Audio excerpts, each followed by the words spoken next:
Assalamualaikum warahmatullahi wabarakatuh. Bismillahirrahmanirrahim. Alhamdulillahi rabbil alamin. Al-qail, laqad kana fi qasasihim ibratun liulil albab. Sesungguhnya pada kisah-kisah mereka itu terdapat ibrah bagi orang-orang yang mempunyai albab, mempunyai akal dan hati.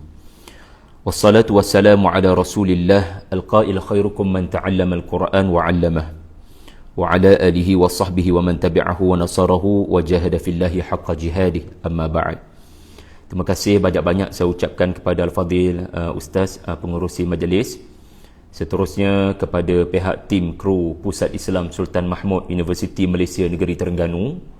Terima kasih kepada seluruh para pensyarah, para kaki tangan, juga para siswa-siswi yang berkesempatan melapangkan masa menghadiri majlis Al-Quran pada pagi ini. Seluruh yang menonton di YouTube Pusat Islam UMT, juga di Facebook saya, juga di IG saya. Dan pada pagi ini kita memilih topik yang ketiga, siri yang ketiga daripada, saya ingat saya ada 7 siri kita sediakan untuk berkenalan dengan juzuk amma. Pada siri yang pertama kita telah mendekati unsur ataupun elemen sumpah dalam juzuk amma. Dan pada siri yang kedua, bulan lepas kita telah mengupas tentang ayat-ayat kauniyah ataupun unsur-unsur saintifik dalam juzuk amma. Dan menariknya pada kali ini, siri yang ketiga, kita tampilkan topik kepada saudara-saudari semua mengenai ayat-ayat qasas ataupun kisah umat terdahulu dalam juzuk amma. Terima kasih Al-Fadhil Ustaz pengurusi majlis kita tadi yang telah membuka dengan beberapa informasi penting tentang qasas ataupun kisah umat terdahulu dalam Al-Quran.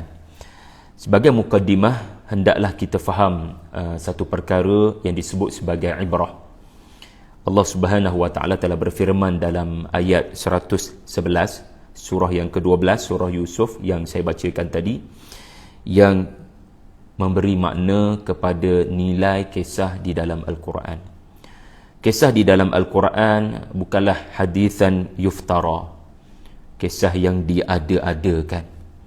Kisah di dalam Al-Quran tiada sedikit pun keraguan kerana memuatkan fakta yang benar dari masa lampau. Kisah di dalam Al-Quran adalah sebaik-baik kisah untuk diperdengarkan kepada manusia, kerana ia datang daripada pencipta manusia, Allah Subhanahu wa taala. Baki lagi Al-Quran yang diturunkan dalam bahasa Arab, yang kita sedia maklum bahasa Arab ini adalah satu bahasa yang sangat cerewet dalam memberi makna kepada sesuatu. Maka demikianlah Al-Quran yang diturunkan dalam bahasa Arab. Allah Azza wa Jalla yang mencipta bangsa Arab, yang menurunkan Al-Quran, sangat teliti dalam pemilihan kata. Bagi kita, terjemahan kepada ibrah adalah pengajaran. Tetapi ada baiknya kita melihat perkataan ibrah ini bagaimana ia datang dalam pertuturan orang-orang Arab. Ibrah ini, ya, kepada semua yang pernah menonton, ya, ataupun mendengar segmen ibrah saya dahulu kala, ya, 2-3 tahun di Radio IKIM dahulu, pasti sudah familiar dengan istilah ibrah, ain ba ra, ya, kerana ibrah ini adalah berasal daripada fi'il abara. Ia bermaksud menyeberang, ia bermaksud melintas, ia juga bererti memindahkan diri dari satu tempat ke satu tempat dengan adanya sesuatu yang menghubungkan. Ibrah abara artinya memindahkan satu tempat, memindahkan sesuatu dari satu lokasi ke satu lokasi kerana adanya penghubung yang berjaya menyebabkan berlakunya perpindahan dan adanya hubungan yang menghubungkan. Sebab itu dalam bahasa Arab, seseorang melintas jalan, ya, disebut abara. Melintas sungai disebut abara. Abara Muhammad an-nahra, Muhammad menyeberang sungai. Bermakna Muhammad telah memindahkan dirinya daripada desa A ke desa B menerusi sungai sebagai penghubung.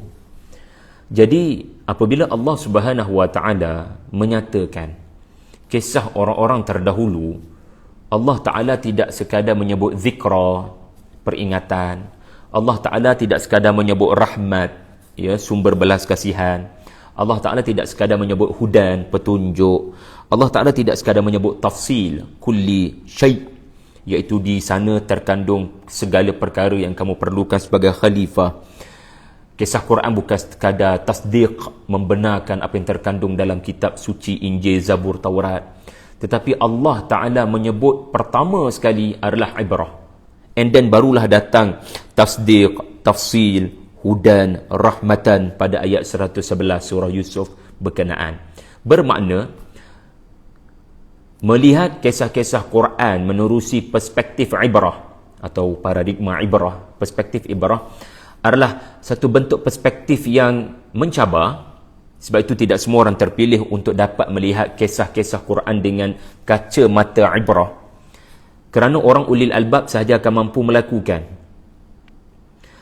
Jadi nak katanya ramai dari kalangan umat Islam yang apabila berinteraksi dengan kisah-kisah di dalam Al-Quran termasuk juzul amma, kebanyakan dari kalangan umat Islam, dan mudah-mudahan kita tidak tergolong dari kalangan umat Islam yang sebegitu sifatnya, yang mengabaikan perspektif ibrah ataupun mengabaikan proses tadabbur untuk mencari ibrah. Ibrah tadi telah kita katakan adalah proses memindahkan sesuatu dari sesuatu kerana adanya penghubung, seperti sungai, seperti jambatan. Ini menandakan Allah Ta'ala bila mengumumkan kisah-kisah Al-Quran itu terkandung padanya ibrah, ataupun kisah-kisah Al-Quran itu berformatkan ibrah. Maka fahamlah kita, kisah Quran ini boleh dipindahkan dari satu zaman ke satu zaman, dari satu lokasi ke satu lokasi. Sebagai contoh, kisah yang bakal kita bawa kepada anda adalah kisah Ashabul Ukhdud yang disebutkan oleh Ustaz pengurusi majlis tadi. Kisah Ashabul Ukhdud adalah kisah yang berlaku di satu lokasi, berlaku pada zaman tertentu, di lokasi tertentu. Tetapi bila Allah Ta'ala menceritakan, kita dapat merasakan bagaimana kisah itu berpindah daripada satu tempat yang barangkali bernama Yaman ke tempat yang bernama Bangi, ke tempat yang bernama Kuala Terengganu contohnya. Kisah itu dipindahkan. Kisah itu dipindahkan bukan sekadar dari sudut lokasi, bukan sekadar dari sudut masa, ya, barangkali berlaku pada 400, 500 Masihi, tetapi 2020 Masihi, kisah itu masih dipindahkan ke telinga kita. Sebenarnya lebih daripada itu, bukan sekadar kisah itu viral ataupun masih segar dijadikan bahan perbualan dan kajian ahli-ahli sejarah dan pembaca Al-Quran. Tetapi kisah ini memindahkan, ya, perasaan. Maksudnya, kita seperti berada di lokasi kejadian. Kita seperti melihat secara langsung kejadian berkenaan. Ini hebatnya kisah-kisah Quran. Kita seolah-olah telah berpindah daripada Malaysia pergi ke Yaman, ya. Saya dah cuba cabut mikrofon Ustaz, cuba bagi komen clear ke tidak, sebab katanya bila saya pakai mikrofon tak clear. Jadi saya dah cabut. Okey, kalau tak okey bagi tahu, saya masukkan balik mikrofon. Jadi ini bukan sekadar soal kisah-kisah Quran ini masih kedengaran walaupun duduknya jauh, kisah berkenaan di Yaman dan berlaku 500 Masihi contohnya, masih lagi dikumandangkan. Tetapi lebih daripada itu, kita sendiri, kerana Allah Ta'ala bentangkan kisah berkenaan, kerana Allah yang membentangkan, nahnu naqussu alaika ahsanal qasas, maka kita seperti melihat depan mata kepala kita kisah berkenaan berlaku. Kita macam berpindah pergi dan merasa sendiri. Ialah, kalau dah tengok depan mata, mesti ada unsur selain daripada lihat dan dengar. As-sam'a wal absara wal afidah. Adanya unsur perasaan muncul, emotional, touching benda tu. Sebab tu Nabi SAW sampai beruban apabila berpindah daripada zaman baginda pergi ke zaman Nabi Nuh alaihi salam, Nabi Hud alaihi salam, Nabi Saleh alaihi salam, Nabi Lut alaihi salam, Nabi Ibrahim alaihi salam, Nabi Shu'aib alaihi salam, Nabi Musa alaihi salam. Kerana Nabi dibawa ke situ. Dan pendekatan Allah Ta'ala adalah alam tara. Kau tidak perhatikan? Sedangkan kisah-kisah ini tidak terjadi pada zaman Nabi. Wa ma kunta ladaihim. Nabi tak ada pada zaman ia terjadi. Semua cerita ini namanya sejarah yang sudah berlalu. Semua manusia-manusianya sudah mati. Ia adalah kisah dari masa lampau. Mana mungkin masa lampau didatangkan semula? Tetapi hebatnya Quran, bila kisah yang lampau dipaparkan semula di dalam Al-Quran, ia seperti anda melihat. Sebab itu uslub Al-Quran, alam tara kaifa fa'ala rabbuka bi'ad, alam tara kaifa fa'ala rabbuka bi ashabil fil. Kita seperti melihat peristiwa berkenaan berlaku di hadapan mata. Sebab tu Nabi berubah. Kerana dahsyatnya kisah itu di hadapan mata hati Nabi sallallahu alaihi wasallam. Jadi tuan-tuan, puan-puan sekalian, ibrah inilah yang menyebabkan orang-orang Arab juga mengeluar, menerbitkan beberapa perkataan lain yang juga datang daripada asal-usul perkataan abarah. Ustaz boleh komen sepatah tak? Clear ke tidak? Dengar ke tidak?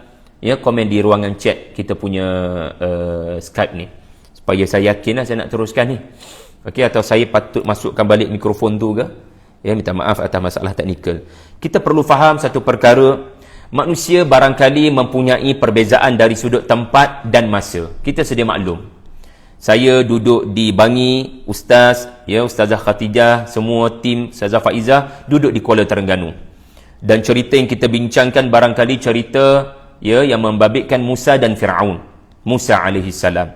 Kisah berlaku di Mesir dahulu. Di Mesir, saya duduk kat Bangi. Macam mana, Sab? Clear ke? Clear ke?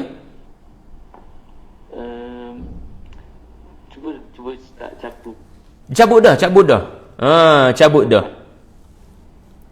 Cabut dah. Dan sekarang saya cuba cucuk balik. Clear ke tidak? Slow sikit. So saya cabut balik. Saya tak hubungkan pada laptop. Kalau saya hubungkan, maknanya ibrah sudah berlaku. Iaitulah hubungan dan kaitan. Gitu. Saya tak cabut ni. Saya cabut dah. Jadi saya teruskan.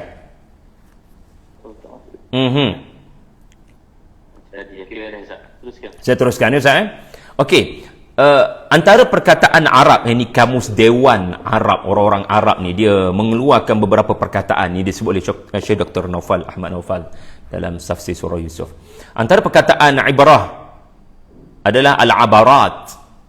Al-abarat yang bermaksud air mata mengalir. Sebab air mata ni bila mengalir, dia berpindahkan daripada dalam mata keluar ke pipi. Maka orang Arab menamakan ia adalah al-abarat, air mata. Subhanallah. Ra'aitul abarat fi wajhik. Yang kedua, al-abir. Al-abir ni minyak wangi. Yang bila terkena dekat baju kita, orang tu pakai minyak wangi. Minyak wangi tu, dia punya wangi sudah berpindah. Ni satu orang masuk ke dalam dewan dengan kuliah kita, baunya semerbak harum, semekar kasturi, tersebar dan berpindah bau itu ke seluruh dewan. Itu dia panggil al-abir, minyak atar contohnya. Kemudian kita ada satu lagi kenyataan yang dipindah-pindahkan. Apabila satu statement yang besar diumumkan oleh orang-orang kenamaan, maka itu dinamakan sebagai al-ibarah. Ibarat. Bahasa Melayu ibarat ini barangkali perumpamaan. Tetapi dalam bahasa Arab, al-ibarah adalah statement yang menjadi viral barangkalilah, yang dipindah-pindahkan buah mulut menjadi buah mulut percakapan netizen masyarakat. Itu namanya al-ibarah. Al-ibarah. Kemudian kita ada satu lagi perkataan yang berasal usul daripada perkataan ibrah, iaitulah al-abbarah. Al-abbarah yang merujuk kepada kapal yang membawa manusia untuk dipindahkan. Untuk mereka bermusafir berjalan. Subhanallah. Kesemua empat perkataan yang lahir daripada ibrah, perkataan abarah ini, barangkali boleh menjadi kayu ukur kepada seseorang yang benar-benar memperolehi ibrah daripada kisah-kisah Al-Quran. Tadi saya sebut air mata.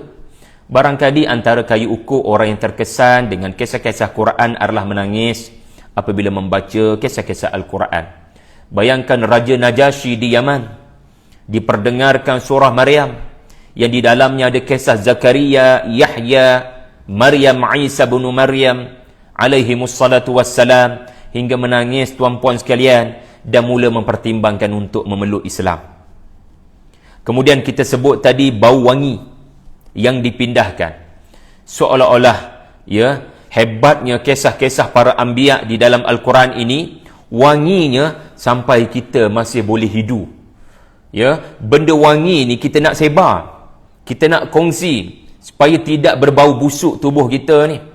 Jadi ia adalah satu situasi seumpama menghidu bau bunga, ya, ros merah ataupun bunga yang mewangi, segar, ya, bila kita dapat menikmati rih inni la ajida riha Yusuf laula an tufanniduni. Aku menghidu bau wangi qamis Yusuf. Lalu Nabi Yaqub alaihi salam dengan qamis Yusuf terus hilang buta matanya. Subhanallah. Mudah-mudahan dengan kisah Quran buta mata hati kita kembali celik, mudah-mudahan. Kita juga ada al-ibarah tadi, maknanya ia disebar luaskan kerana best, kisah ini sangat best, lalu kita sebar luaskan, ya. Dan yang terakhir tadi al-abbarah, ya, kalau kapal memindahkan penumpang untuk pergi ke destinasi, maka kisah-kisah Quran membantu kita untuk sampai ke destinasi yang sepatutnya kita pergi. Inilah disebut sebagai petunjuk, inilah disebut sebagai kamu berjaya sampai ke destinasi yang sepatutnya kamu pergi. Ya, jadi tuan-tuan, manusia boleh berubah lokasi, manusia boleh berubah bahasa, manusia boleh berubah zaman, tetapi Allah Ta'ala sebut dalam surah yang kedua ayat 118 suratul Baqarah, kadhalik, demikianlah manusia. كَذَلِكَ قَالَ الَّذِينَ مِنْ قَبْلِهِمْ مِثْلَ قَوْلِهِمْ تَشَابَهَتْ قُلُوبُهُمْ قَدْ بَيَّنَّا الْآيَاتِ لِقَوْمٍ يُوقِنُونَ. Yang bermaksud, demikianlah orang-orang sebelum mereka telah berkata seperti apa yang mereka kata, hati mereka serupa sahaja. Allah Ta'ala turunkan ayat ini bagi tujuan perli dan herdik orang-orang Yahudi di Madinah, kerana ucapan-ucapan yang telah diucapkan oleh mereka kepada Nabi SAW tidak jauh beza dengan ucapan orang-orang terdahulu. Allah Ta'ala kata kerana yang sama bukan lokasi, yang sama bukan masa, yang sama barangkali juga bukan bahasa, tetapi ada persamaan dari sudut hati. Tashabuhul qulubi, adanya persamaan dari sudut hati. Inilah antara hikmah kisah-kisah Al-Quran. Ya, tidak memperincikan lokasi, tidak memperincikan tempat, tidak memperincikan nama, kerana mahu membina hubungan dengan pembaca Al-Quran di Bangi, pembaca Al-Quran di Kuala Terengganu, pembaca Al-Quran di Malaysia, ya, supaya tidak menganggap ia adalah kisah sejarah. Itu bukan sekadar kisah, itu adalah ibrah. Jadi mudah-mudahan kita faham dalam setengah jam yang pertama ini tentang apa itu ibrah. Ayuh kita pergi kepada ibrah, kisah-kisah Al-Quran di penghujung Al-Quran ataupun juzuk amma. Juzuk amma kita sedia maklum mengandungi 37 surah, dan surah yang terkandung di dalamnya, ya, surah yang terkandung di dalamnya kisah, ya, surah yang terkandung di dalamnya unsur-unsur kisah hanya 5 daripada 37 surah. Ya, maksud kisah di sini, ya, bukan kisah yang berlaku pada zaman Nabi, ya. Walaupun kita boleh definisikan begitu, tetapi untuk mudah fahamnya, kisah di sini adalah kisah yang berlaku yang Nabi tidak berada pada zaman dan lokasi berkenaan.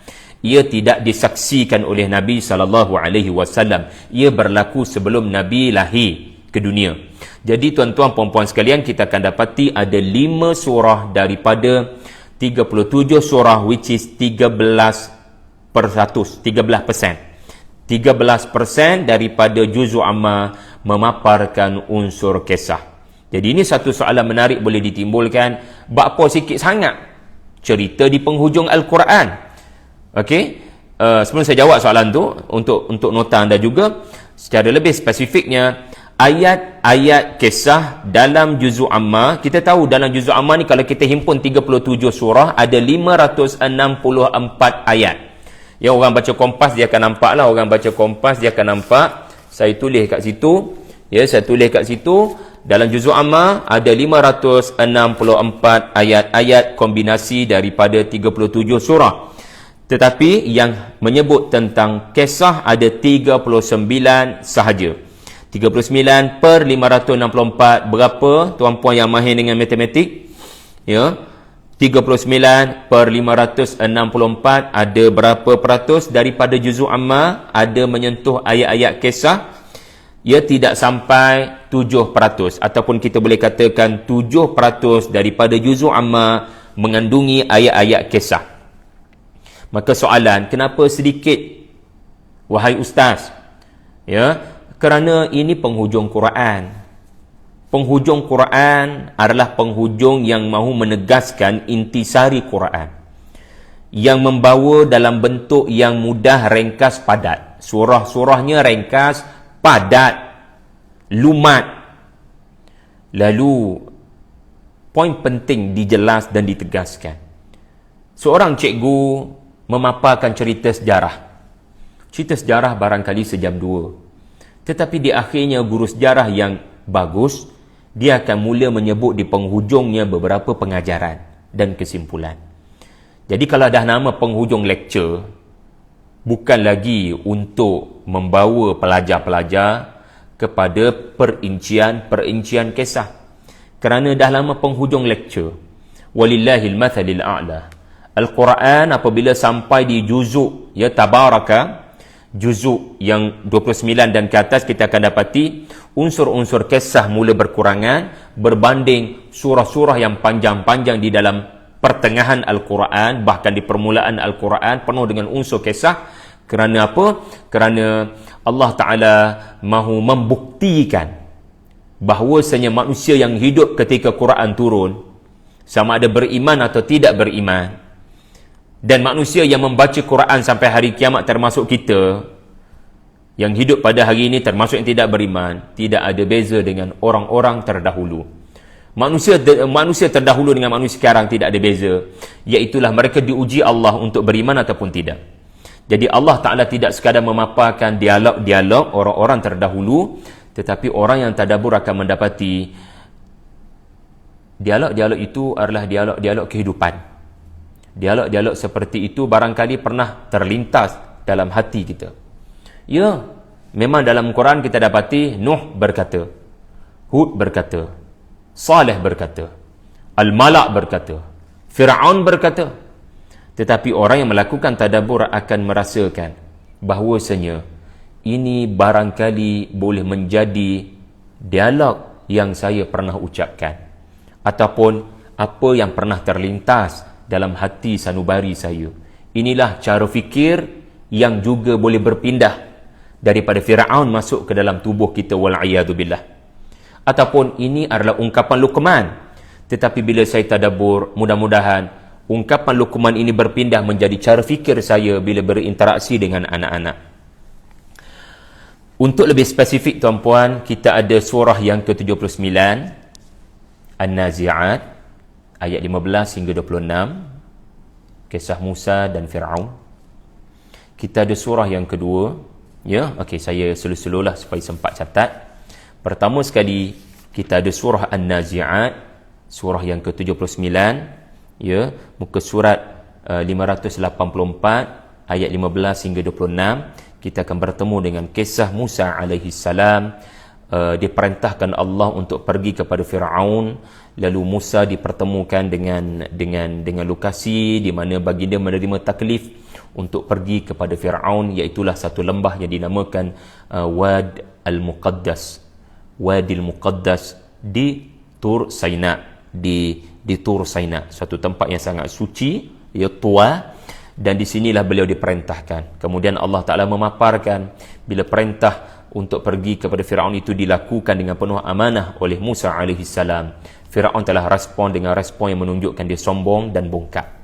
Itulah kisah yang dipaparkan di dalam juz'u amma surah An-Nazi'at ayat 15 hingga 26. Kemudian kisah-kisah Al-Quran kita akan temui pula pada surah yang kedua. Kita akan dapati surah yang kedua memaparkan unsur kisah daripada umat terdahulu adalah surah Al-Buruj. Surah Al-Buruj, surah yang ke-85.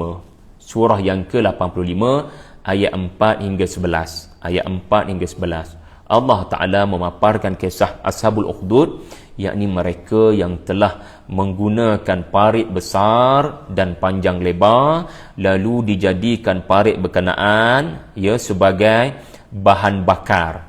Dilontarkan di dalam parit berkenaan kayu-kayu api yang berminyak dengan api yang marak menjulang, lalu dihumbankan orang-orang beriman hanya kerana orang-orang beriman berkenaan menyatakan iman mereka hanya kepada Allah Subhanahu wa ta'ala. Maka gugurlah para syuhada akibat daripada pembantaian Ashabul Ukhdud, surah Al-Buruj. Okey, itu kisah yang kedua kita akan temui dalam juz'u amma menurut turutan mushaf. Kemudian kita akan temui kisah tiga kaum. Kisah tiga kaum dikombinasikan dalam surah yang ke-89, Suratul Fajri, pada ayat 6 hingga 14. Iaitulah kisah kaum Ad, kisah kaum Thamud, dan kisah Fir'aun. Kisah Fir'aun. Allah Ta'ala memaparkan dalam surah ini, perhatikan kesudahan mereka, yakni kemusnahan kaum Ad, kemusnahan kaum Thamud, dan kemusnahan kaum Fir'aun. Mengapa mereka dimusnahkan Allah? Ini menjadi fokus surah Al-Fajri. Kemudian kita akan menemui surah yang kelima, membicarakan tentang umat terdahulu dan lebih terperinci daripada surah Al-Fajri dengan fokus pada satu kaum, yakni kaum Thamud. Surah Asy-Syamsi, Suratul Syams, surah yang ke-91 pada ayat 11 hingga 15, Allah Ta'ala memaparkan kisah dengan lebih terperinci membabitkan kaum Thamud. Bagaimana kaum Thamud ini telah melakukan perbuatan yang di luar jangkaan Nabi Saleh alaihi salam, Rasulullah yang diutuskan pada waktu itu, di mana mereka telah membunuh unta yang menjadi mukjizat daripada Allah membuktikan kenabian Saleh alaihi salam.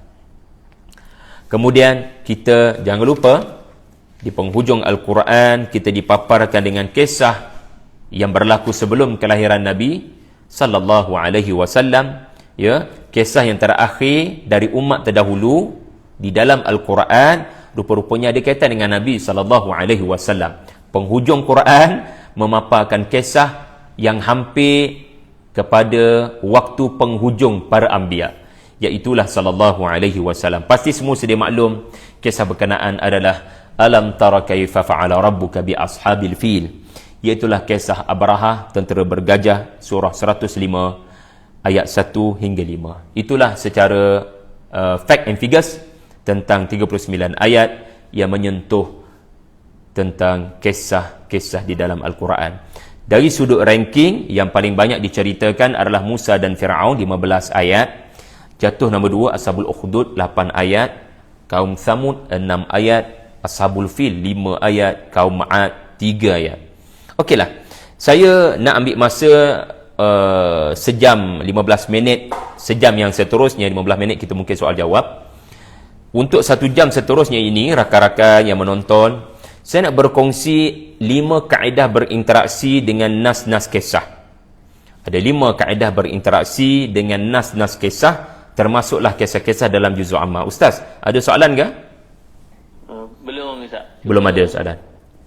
Cuma saya mari nak sama dengan Ustaz. Allahu Akbar. Audio okey? Okey dah. Okey Ada dah. masak tu sikit, ada benda yang kita tak tahu. Jadi Ambo tak guna mikrofonan ni tak? Ya. Tak payah tak? Oh, beres. Tak apa, insyaAllah. Sebab tadi ada switch yang kita tak on. Oh, padan insya-Allah. Okey Ustaz. Kita teruskan 5 kaedah berkenaan, boleh catat rakan-rakan haji mungkin tak dapat nak ikut secara full, kita ada batasan 1 jam, boleh catat dululah. Yang bersatu dia panggil kaedah ibrah. Yang kedua kaedah sirah. Yang ketiga kaedah surah. Yang keempat kaedah lataif. Dan yang kelima kaedah uslub. Ya, mungkin minta maaflah bahasa Arab semua ni. Tetapi nombor 1 saya sebut tadi kaedah ibrah ataupun perspektif ibrah. Macam mana nak berinteraksi dengan kisah-kisah ini menggunakan perspektif ibrah. Yang kedua perspektif sirah Nabi SAW. Ya, macam mana kisah-kisah Quran kita boleh melihat ia sebagai kisah yang memberi kekuatan kepada penerima Al-Quran, yakni para sahabat dan Nabi SAW. Yang ketiga adalah perspektif surah. Maksudnya apa? Kisah-kisah ini Allah Ta'ala letak secara berhikmah. Allah Ta'ala tidak jadikan terus kisah berkenaan bermula dengan kisah. Allah Ta'ala letak kisah berkenaan dalam surah-surah tertentu yang ada muqaddimah, yang ada khatimah, yang ada pembukaan, yang ada penutupan. Jadi kita kena perhatikan dari awal hingga ke akhir kenapa kisah tu duduk dalam surah berkenaan. Jadi penting perkara ni supaya kita mendapat ibrah yang benar. Kemudian yang keempat, perspektif lataif kalimah. Ini memerlukan keunggulan penguasaan bahasa ataupun kemampuan membaca kitab tafsir. Lalu kita akan mendapati ada beberapa perkataan yang kita akan kata, wow, subhanallah, hebat Allah Ta'ala bila bercerita, kerana perkataan yang dipilih adalah perkataan yang benar-benar yang mengusik jiwa. Yang kelima, perspektif ataupun kaedah uslub ayat. Kisah-kisah Quran ini kita akan dapati ya ada beberapa gaya tertentu. Allah Ta'ala bila bercerita kita akan dapati ada beberapa, kalau saya boleh katakan, format ataupun template, ya, wallahu alam. Okey, kita pergi pada yang pertama, perspektif ibrah. Telah saya nyatakan tadi ibrah itu apa maknanya dan apa kayu ukurannya. Jadi bila kita membaca, contoh ya, kita membaca kisah Nabi Musa dan Fir'aun dalam surah An-Nazi'at, ya, kita pun baca hal ataka hadithu Musa idh nadahu rabbuhu bil wadil muqaddasi tuwa idhhab ila fir'auna innahu tagha faqul hal laka ila an tazakka wa ahdiyaka ila rabbika fatakhsha. Okey, kita pun baca, dipanggil tilawah. Lepas tu kita pun tengoklah tafsir minimum ataupun tafsir asas, yakni terjemahan, iaitulah sudahkah sampai kepadamu wahai Muhammad berita tentang Nabi Musa ketika Tuhan memanggilnya Musa di lembah suci bernama Lembah Tua. Pergilah engkau kepada Fir'aun, sesungguhnya dia telah melampau batas. Maka katakanlah kepada Fir'aun, ada atau tidak keinginanmu untuk membersihkan dirimu dari kesesatan, dan engkau akan kupimpin ke jalan Tuhanmu agar engkau takut kepadanya. Itu separuh yang pertama daripada kisah Musa dan Fir'aun dalam surah An-Nazi'at. Itu dipanggil tafsir asas. Ya, tafsir asas sangat basic yang sudah boleh menyebabkan kita meraih beberapa pengajaran. Tetapi tuan-tuan, menggunakan perspektif ibrah, maka concern ataupun kecenderungan pembaca Al-Quran apabila mementingkan ibrah adalah bukan sekadar tafsir asas. Beliau akan cuba naik ke satu peringkat, iaitulah tadabbur. Inilah satu perkataan yang sangat besar diberikan perhatian oleh Al-Quran. Tadabbur adalah bermakna memerhatikan makna yang tersirat, memerhatikan apakah kaitan. Ini kita sebut ibrah tadi tu. Bagaimana kisah ini boleh dipindahkan sebagai kisah kehidupan? Bagaimana kisah ini boleh dijadikan sebagai kekuatan kepada diri kita pembaca Al-Quran? Jadi bila kita perhatikan, kita mendapati ya, Allah Ta'ala mengajar Musa agar bercakap dengan sopan santun di hadapan Fir'aun. Allah Ta'ala mengajar Musa bahawasanya Firaun itu taghut, melampau batas.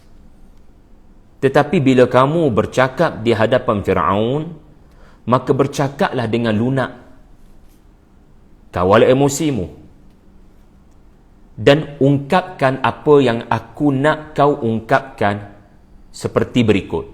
Maka Allah Ta'ala memberikan skrip berkenaan kepada Musa. Kenapa sampai ke satu tahap Allah Ta'ala bimbing Musa untuk bercakap sebutir-sebutir, kata orang Kelantan, word by word. Allah bimbing, Allah pimpin, Allah beri speech, Allah berikan speech yang patut Musa kata kepada Firaun. Pertama, kerana Musa alaihi salam, kalau kita rujuk kepada surah-surah yang panjang lebar sebelum daripada juzuk Amma, surah Syu'ara dan seumpama dengannya, kita akan dapati Musa adalah Nabi Allah yang sukar untuk mengawal kemarahan. Apatah lagi kalau mendengar ungkapan-ungkapan memaki Allah Azza wa Jalla ataupun mencerca Subhanahu wa ta'ala Rabbul Alamin. Kita pernah lihat kisah bagaimana beliau gagal mengawal kemarahan apabila menumbuk seorang pegawai Kibti dalam suratul Qasas. Betapa kemarahan itu dijelmakan dalam bentuk tumbukan sahaja, tetapi tanpa disedari tumbukan itu menyebabkan kematian. Maka boleh bayangkan kekuatan, kekuatan tumbukan Nabi Musa alaihi salam hingga menyebabkan kematian dengan kehendak Allah. Jadi Allah Ta'ala bekalkan word by word, you need to say these words kepada Firaun. Dan perkataan-perkataan itu adanya unsur santun, lunak dan bukannya judgmental. Jadi jangan kita, ini pengajaran, ini ibrah yang boleh dipindahkan. Kita kata apa? Allah Ta'ala nak tegur saya bila saya nak melihat perubahan kepada masyarakat. Saya nak lihat perubahan dalam organisasi saya bekerja. Saya nak supaya dakwah ini berlaku dengan apa yang saya boleh usahakan. Maka hendaklah pendakwah memerhatikan perkataan yang diucapkan. Adakah kamu bercakap dengan lunak? Kerana madu'u kita tidak seteruk Firaun.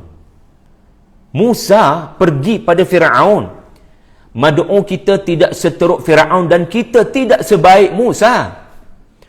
Maka lebih-lebih lagi kita dituntut untuk bercakap dengan percakapan yang qaulan layyinan, dengan perkataan yang lunak.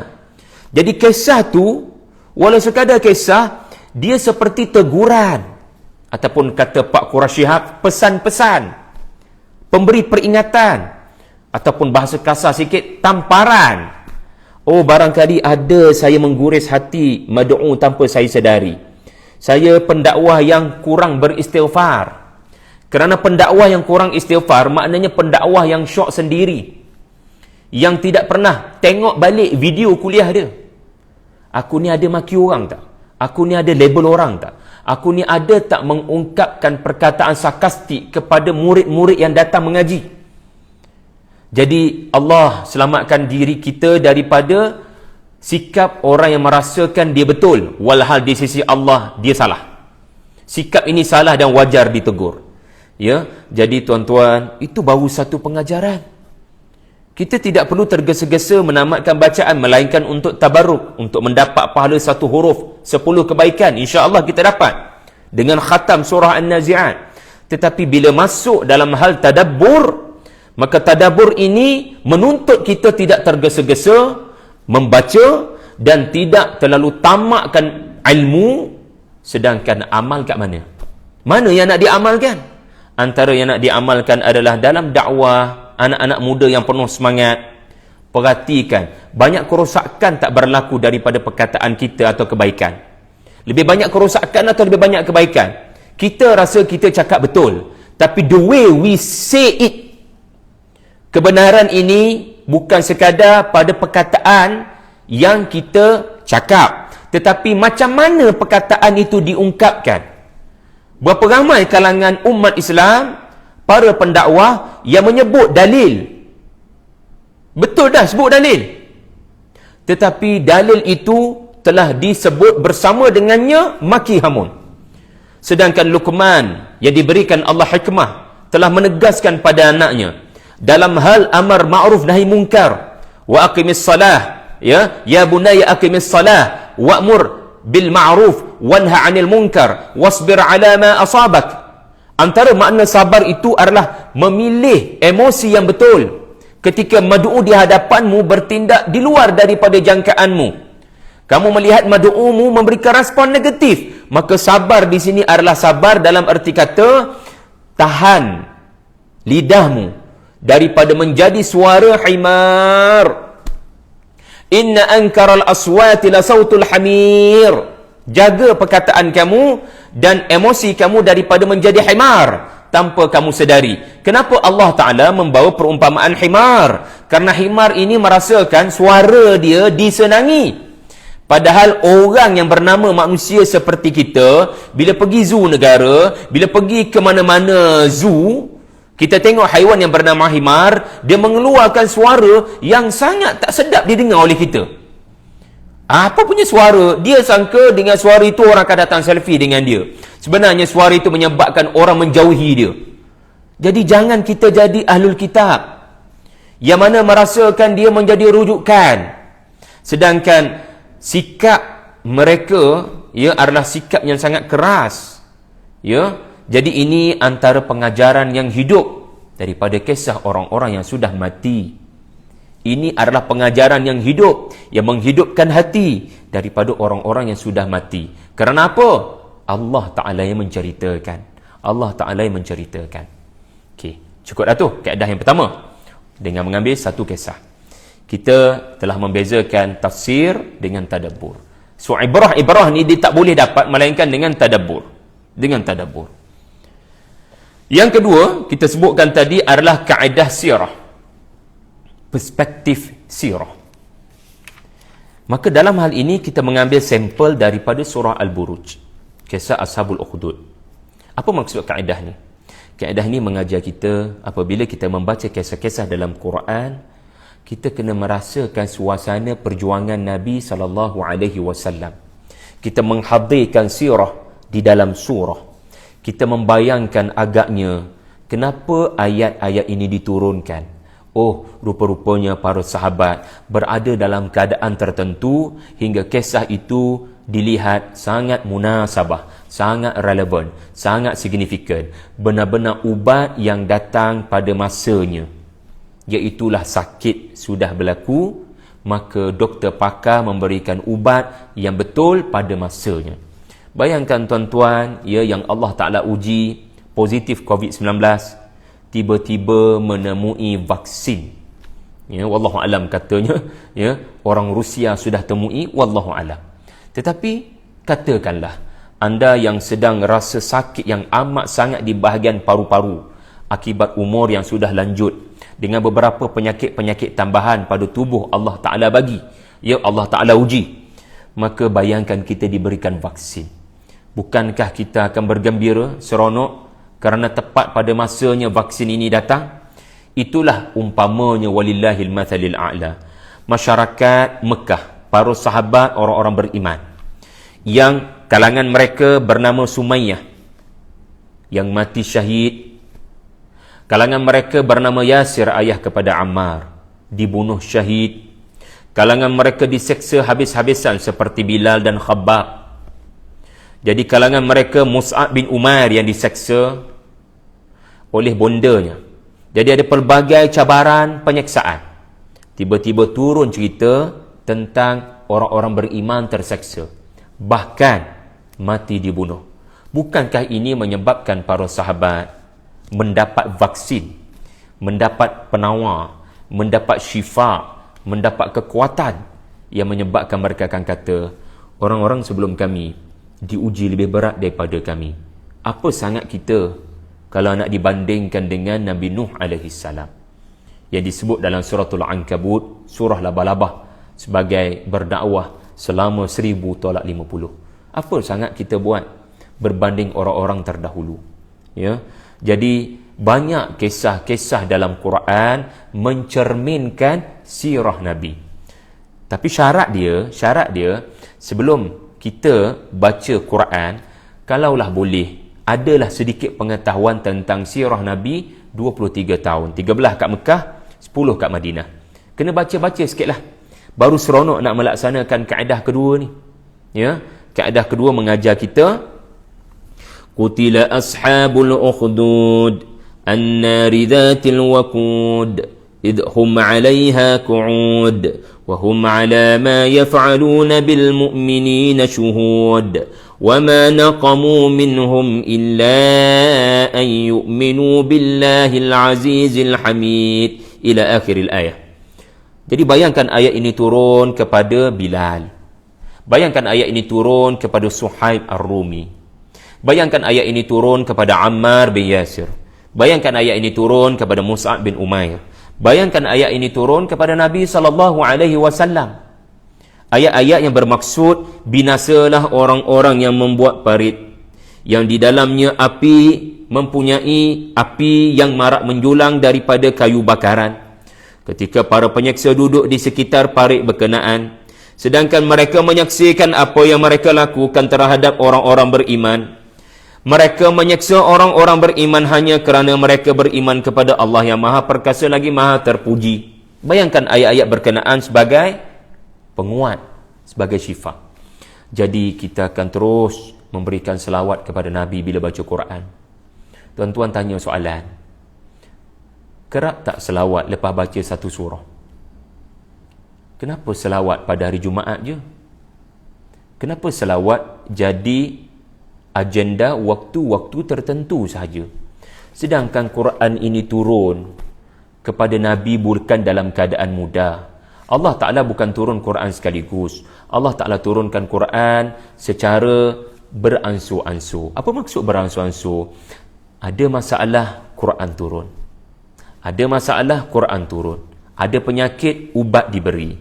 Ada masalah, penyelesaian diturunkan. Dalam pengetahuan Allah sejak azali, masalah kaum muslimin di Mekah, Allah Ta'ala telah menyediakan Quran di Lauh Mahfuz, ayat terakhir suratul Buruj. Dan bila Allah Ta'ala mendapati berlakunya kisah berkenaan sebagaimana dalam pengetahuannya, maka Allah pun memilih itulah waktu terbaik surah Al-Buruj diturunkan. Jadi kaedah sirah menyebabkan kita akan selalu berselawat pada Nabi kerana berterima kasih pada perjuangan orang-orang terdahulu yang kerana mereka kita mendapat nikmat iman. Allahumma salli ala Muhammad wa ala ali Muhammad kama sallaita ala Ibrahim wa ala ali Ibrahim fil alamin innaka Hamidum Majid. Jadi tuan-tuan, kaedah ini akan menyebabkan kita rasa dekat dengan Nabi. Ya, bila kita baca surah Yasin contohnya, kita tidak terlalu cepat menganggap surah ini surah untuk dapat balik barang yang dicuri. Bahkan kita akan kata, agaknya macam mana suasana para sahabat masa surah Yasin diturunkan. Kita baca surah Maryam. Surah Maryam mungkin dalam fikiran kita akan mudahkan kelahiran isteri kita. Tetapi menggunakan kaedah kedua ini, agaknya macam mana suasana perjuangan Nabi masa surah Maryam diturunkan. Yang pasti takkanlah masa surah Maryam diturunkan, isteri-isteri para sahabat ada masalah kelahiran. Takkanlah masa surah Yasin diturunkan, masalah para sahabat barang-barang hilang. Kerana kita belajar dalam sirah, masalah-masalah itu tak disebutkan.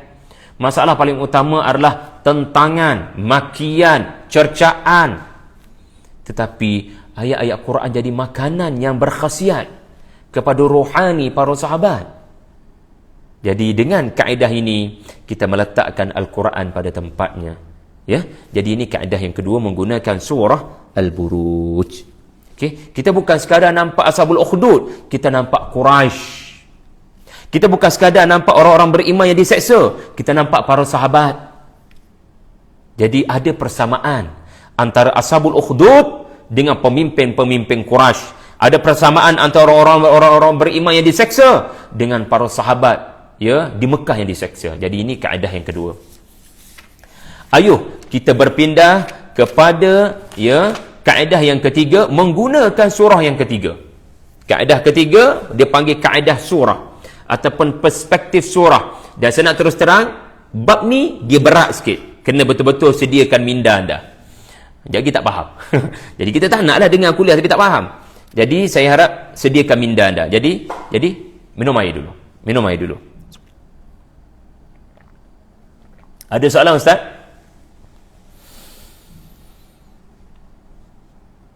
Tak ada? Okay, kalau tak ada, kaedah surah ni adalah dengan bertanya soalan, kisah ni dalam surah apa? Gitu je soalan dia. Ada soalan Ustaz? Ada Ustaz. Silakan. Ada. Ada ke tiada? Ada. Apa dia tu soalannya? Berkenaan dengan kisah Nabi Musa.